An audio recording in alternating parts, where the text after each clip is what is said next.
In a village of Musashi province, there lived two woodcutters, Mosaku and Minokichi. At the time of which I am speaking, Mosaku was an old man, and Minokichi, his apprentice, was a lad of 18 years. Every day they went together to a forest situated about 5 miles from their village. On the way to that forest there is a wide river to cross, and there is a ferry boat. Several times a bridge was built where the ferry is, but the bridge was each time carried away by a flood. No common bridge can resist the current there when the river rises. Mosaku and Minokichi were on their way home one very cold evening, when a great snowstorm overtook them. They reached the ferry, and they found that the boatman had gone away, leaving his boat on the other side of the river. It was no day for swimming, and the woodcutters took shelter in the ferryman's hut, thinking themselves lucky to find any shelter at all. There was no brazier in the hut, nor any place in which to make a fire. It was only a 2-mat hut, with a single door, but no window. Mosaku and Minokichi fastened the door and lay down to rest, with their straw raincoats over them. At first they did not feel very cold, and they thought that the storm would soon be over.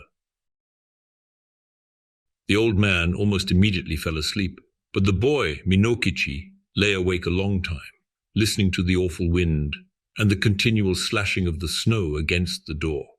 The river was roaring, and the hut swayed and creaked like a junk at sea.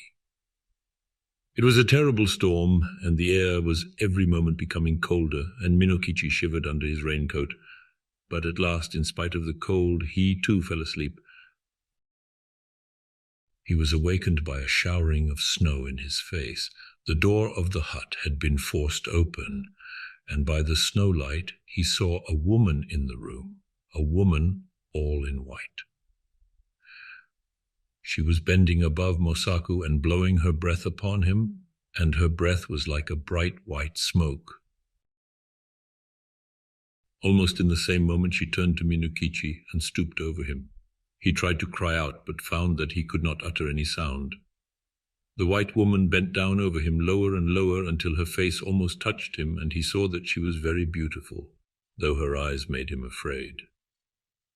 For a little time she continued to look at him. Then she smiled and she whispered, "I intended to treat you like the other men, but I cannot help feeling some pity for you. Because you are so young, and you are a pretty boy, Minokichi, and I will not hurt you now. But if you ever tell anybody, even your own mother, about what you have seen this night, I shall know it, and then I will kill you. Remember what I say." With these words she turned from him and passed through the doorway. Then he found himself able to move, and he sprang up and looked out, but the woman was nowhere to be seen, and the snow was driving furiously into the hut. Minokichi closed the door and secured it by fixing several billets of wood against it. He wondered if the wind had blown it open. He thought that he might have been only dreaming, and might have mistaken the gleam of the snow light in the doorway for the figure of a white woman, but he could not be sure. He called to Mosaku and was frightened because the old man did not answer. He put out his hand in the dark and touched Mosaku's face and found that it was ice. Mosaku was stark and dead. By dawn the storm was over, and when the ferryman returned to his station, a little after sunrise, he found Minokichi lying senseless beside the frozen body of Mosaku. Minokichi was promptly cared for and soon came to himself, but he remained a long time ill from the effects of the cold of that terrible night. He had been greatly frightened also by the old man's death, but he said nothing about the vision of the woman in white. As soon as he got well again, he returned to his calling, going alone every morning to the forest, and coming back at nightfall with his bundles of wood, which his mother helped him to sell. One evening in the winter of the following year, as he was on his way home, he overtook a girl who happened to be traveling by the same road. She was a tall, slim girl, very good-looking, and she answered Minokichi's greeting in a voice as pleasant to the ear as the voice of a songbird. Then he walked beside her, and they began to talk. The girl said that her name was Yuki, that she had lately lost both of her parents, and that she was going to Yedo, where she happened to have some poor relations, who might help her to find a situation as a servant. Minokichi soon felt charmed by this strange girl, and the more that he looked at her, the handsomer she appeared to be. He asked her whether she was yet betrothed, and she answered laughingly that she was free. Then, in her turn, she asked Minokichi whether he was married or pledged to marry, and he told her that, although he had only a widowed mother to support, the question of an honorable daughter-in-law had not yet been considered, as he was very young. After these confidences, they walked on for a long while without speaking, but as the proverb declares, Kiga areba mimokuchi hodo nimono wo yu. When the wish is there, the eyes can say as much as the mouth. By the time they reached the village, they had become very much pleased with each other, and then Minokichi asked Oyuki to rest a while at his house. After some shy hesitation, she went there with him, and his mother made her welcome and prepared a warm meal for her. Oyuki behaved so nicely that Minokichi's mother took a sudden fancy to her and persuaded her to delay her journey to Yedo. And the natural end of the matter was that Yuki never went to Yedo at all. She remained in the house as an honorable daughter-in-law. Oyuki proved a very good daughter-in-law.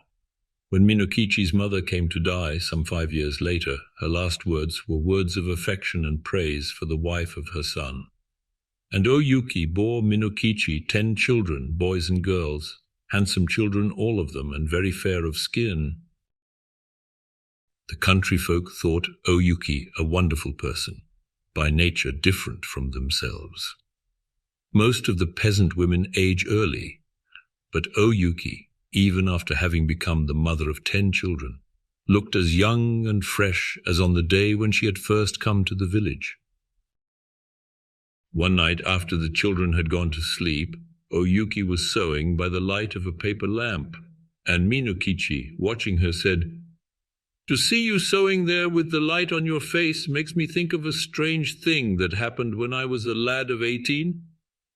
I then saw somebody as beautiful and white as you are now. Indeed, she was very like you." Without lifting her eyes from her work, Oyuki responded, "Tell me about her. Where did you see her?"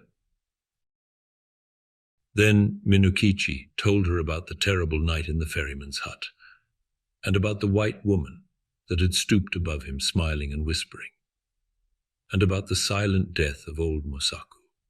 And he said, "Asleep or awake, that was the only time that I saw a being as beautiful as you. Of course, she was not a human being, and I was afraid of her, very much afraid. But she was so white.